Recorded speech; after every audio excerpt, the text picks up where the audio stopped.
Bonjour à tous, bonjour à toutes. Rappelez-vous, il y a un an sur cette chaîne, on avait parlé, enfin il y a à peu près un an, on avait parlé du film Sonic, du projet Sonic. On avait eu, à l'époque on avait vu des photos. Les gens avaient râlé à cause du design de Sonic qui, je l'avoue maintenant, était pas top. Voilà, je sais que je m'étais emporté à l'époque en disant que fallait pas le changer parce que ben, le film était tourné, que ça pourrait porter préjudice au film et au jeu d'acteur. Bon.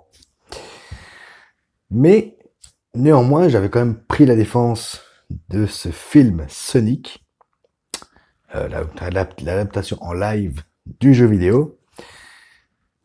Et je vous avais dit, on va attendre, on va voir ce que ça donne, et après on parlera. Tout le monde a craché dessus, sauf moi à l'époque, comme pour Nicky Larson d'ailleurs, et je ne m'étais pas trompé.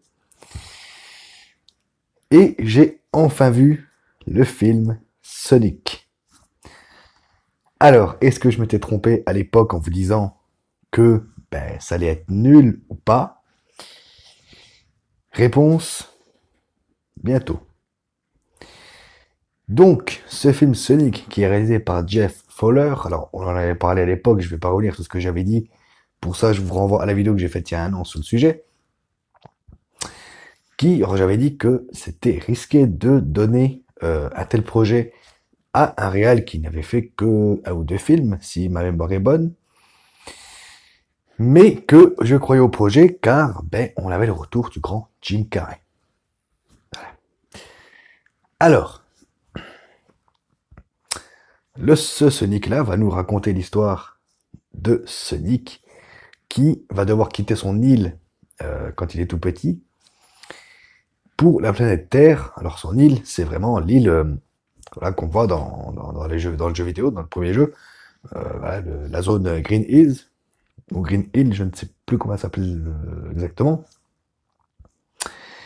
Et donc, Sonic a été élevé par un hibou, une chouette, bref, je confonds toujours les deux, et que cette chouette qu'il a élevée va lui dire d'aller se cacher sur Terre, et qu'il va devoir cacher ses pouvoirs, donc à sa super vitesse, pour ne pas créer un mode panique, et tout ça et tout ça. Donc, Sonic arrive à Green Hills, petite ville du Montana aux États-Unis.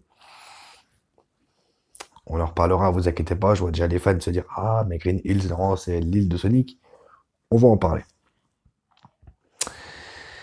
Et donc il va grandir pendant 10 ans dans une grotte, et puis à espionner un peu les gens de Green Hill. Et un beau jour, il va perdre un poil qui va être très important pour l'histoire, mais il va en fait se dire qu'il est il est plein de solitude, voilà, il veut un ami, il veut s'amuser, et de colère ou de déprime, une force va jaillir de lui et va faire péter toute l'électricité de Green Hill. Le gouvernement va tous penser que c'est une attaque ou une attaque extraterrestre et vont appeler à la rescousse le docteur Robotnik, qui est joué par Jim Carrey, et Sonic va demander de l'aide à le shérif de la petite ville de Green Hill, qui s'appelle Tom et qui est interprété par James Marsden, qu'on a pu voir dans X-Men, hein, qui faisait Cyclope. Pareil, j'en avais aussi parlé dans la vidéo où je prenais la défense du projet. On va s'en suivre plein de péripéties. L'humour qui a fait mouche chez moi. Voilà, ça a marché. Alors, je sais que sur Retour à Zombieland, j'avais dit que l'humour m'énervait. Et bien là, pour Sonic, l'humour a marché. Voilà, c'était bien dosé. Les blagues marchaient. Et alors, donc, Robotnik va vouloir donc capturer et disséquer Sonic. Là, comme je pense que dans les jeux récents, c'est comme ça. Je ne sais plus si dans les anciennes sur Mega Drive c'était comme ça. Faudrait que je me les refasse d'ailleurs. Mais voilà. Et, eh bien, en gros, pour le speech du film, c'est ça. Alors, je pense que ça se voit. Je vous ai demandé en début de vidéo, est-ce que j'ai eu raison, pour ma part, hein, je parle, est-ce que j'ai eu raison ou tort de prendre la défense du projet en vous disant, on va attendre ce que ça donne, on va voir, faut attendre, faut pas juger un film sans l'avoir vu. Est-ce que j'ai eu raison? Oui. Oui, parce que j'ai passé un très très bon moment devant ce film. Alors, on sent que c'est un film quand même calibré autant pour les fans des jeux vidéo que pour les enfants. Et ça, c'est ça le génie, c'est que ça marche. Ça marche pour les deux. L'humour est pas trop lourd. Alors, il y a quelques blagues qui m'ont pas fait marrer, mais bon, je pense que c'était visé pour les petits. Mais, dans l'ensemble, l'humour a marché. Revoir Jim Carrey. Waouh! Voilà, vous savez que je suis un grand fan de Jim Carrey. Et le revoir dans un rôle, surtout un rôle comme ça, où je m'attendais pas à le voir là-dedans, même si il y a un an j'avais dit que j'irais voir le film au moins pour Jim Carrey, eh bien, je vous avoue que le voir là, en Robotnik, mais c'est tout simplement génial. C'est génial. Et en plus de ça, ce mec, il est tellement dingue qu'il est fait pour ce rôle. Dans le film Robotnik, il est complètement zinzin. Il voit que par les machines, parce qu'il a, voilà, il a un QI, on ne sait pas combien, on sait qu'il a un grand QI, que c'est le plus intelligent de la planète, je crois. Et ça marche, parce que Jim Carrey, bah, il est complètement zinzin, le mec. Donc, ça marche.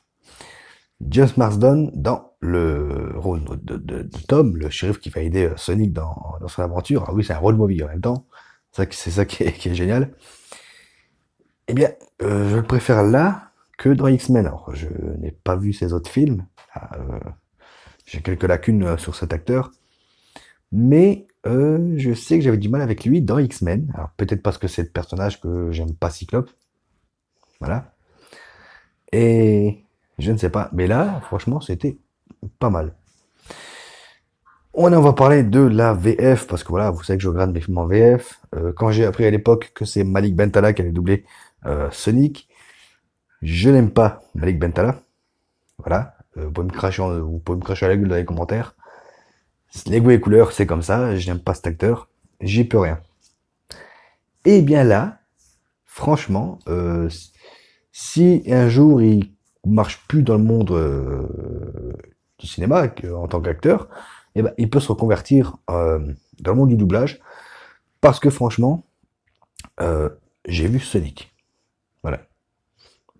Franchement, la magie du doublage, c'est que même si on sait que c'est un, je sais pas, un acteur, un Dubosc, machin, bon, ça j'en parlerai dans une vidéo qui arrivera peut-être un jour.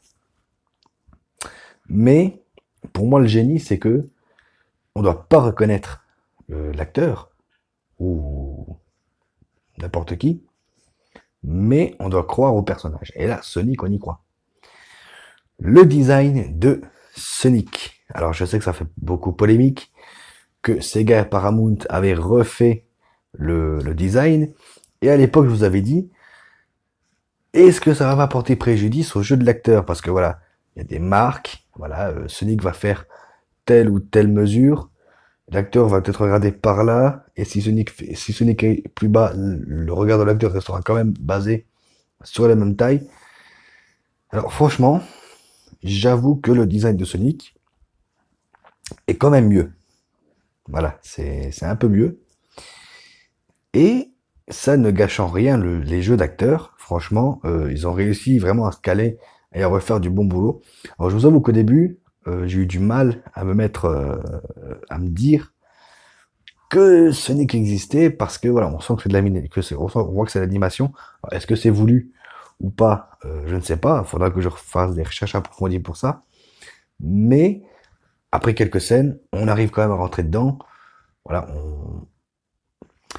pour nous, critiques ciné, je pense que faut, au bout d'un moment, avec ce genre de film, faut pas regarder les films en tant que critique, mais en tant que spectateur et se dire, ça marche, ou ça marche pas. Chez moi, ça a marché.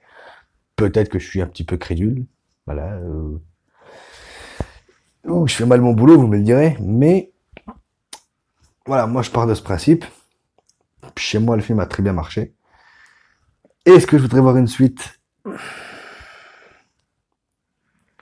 Ceux qui ont vu le film savent qu'à la fin, il y a une scène post-crédit qui pourrait suggérer une suite. Est-ce que moi je verrai une suite? Non. Non, l'histoire est conclue. Peut-être pour nous montrer ce que Robotnik est devenu. Euh, Pourquoi pas nous montrer comment qu'il est dans les jeux vidéo. Je ne sais pas. Maintenant, beaucoup vont dire que le film n'est pas fidèle au jeu. C'est totalement faux. Je m'explique. Alors certes, l'île où, en début de film, où Sonic habite, ce n'est pas, on nous dit pas que ça s'appelle Green Hill, mais que Green Hill c'est la ville sur Terre où Sonic est caché, voilà. Alors, qu'est-ce qui fait qu'un jeu, enfin qu'un film reste fidèle au jeu? Pour moi, c'est pas tellement de voir les choses qu'on a vues dans le jeu, mais voilà, ces petits détails, comme les anneaux. Les anneaux servent de porte, voilà, une espèce de porte des étoiles si vous préférez, de, de passage. Sonic a juste à penser où est-ce qu'il veut aller, il jette l'anneau et ça fait une grande porte. Franchement, c'était pas mal.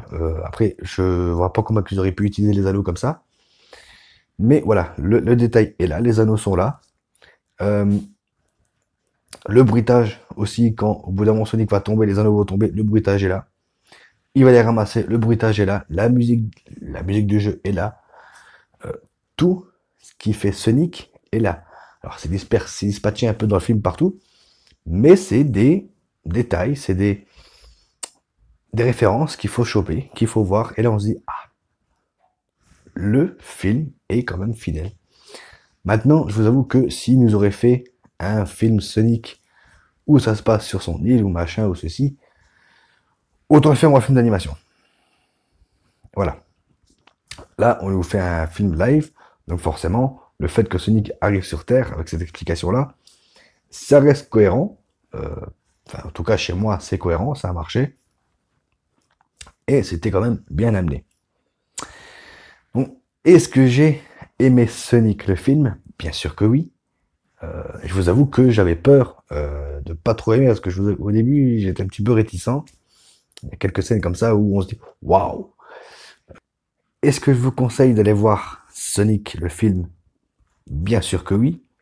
Alors ça va pas plaire à tout le monde. Voilà, on a tous des goûts et des couleurs différentes.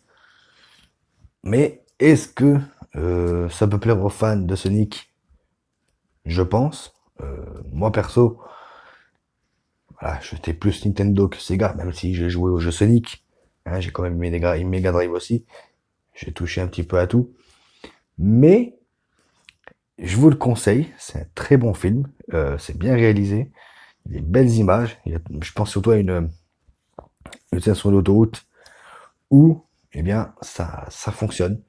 Euh, c'est vraiment pas mal. La technologie utilisée par Robotnik, c'est vraiment fidèle à ce que on voit dans les jeux.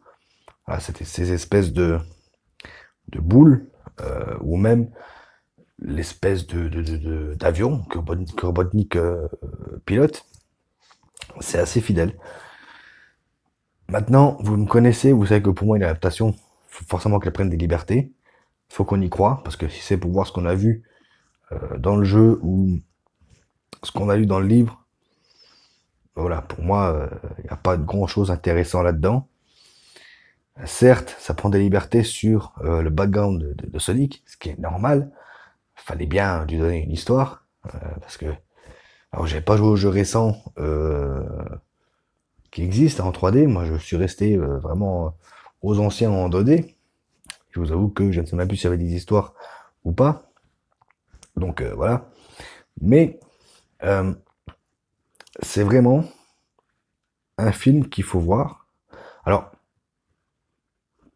ça plaira peut-être plus aux plus jeunes, et peut-être à ceux qui n'ont pas connu Sonic, comme nous, les trentenaires, mais pourquoi pas.